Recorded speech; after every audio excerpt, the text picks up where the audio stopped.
The fate of UH Manoa Chancellor Tom Apple remains in the air tonight. Lots of head scratching over the reason why he could be out. KITV4's Catherine Cruz tells us UH President David Lassner is beginning to meet with stakeholders who want some answers. We've been losing about $30 million a year. Chancellor Tom Apple expected pushback from school deans when he called for a 2-year hiring freeze on the UH Manoa campus. What he didn't see coming was a move to push him out. Some point to a key meeting at the UH Cancer Center last month. Hospital executives and lawmakers were among those meeting to talk about the center's future. Apple had previously tried and failed to fire its director, Michele Carbone, and the meeting was an attempt to move forward. The center must hire at least 16 highly paid researchers to keep the prestigious designation as a cancer institute, one of only 61 in the country. Senator Roz Baker was at that meeting and says keeping that designation is critical.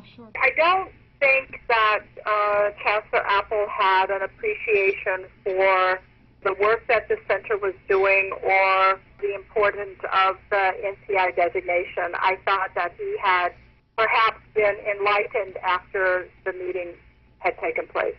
With that enlightenment came a stark reality. In order to meet that designation, we're going to have to hire more.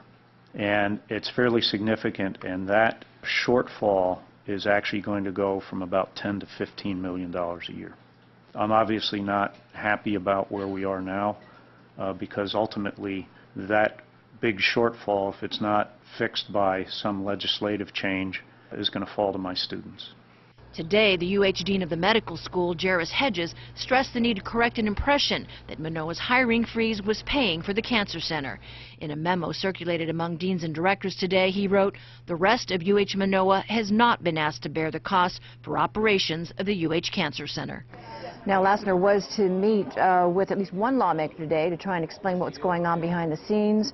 Next week, he has scheduled meetings with the Faculty Senate executive team and also with student groups who have come out in support of retaining Apple. Back to you. Ashley, Kenny?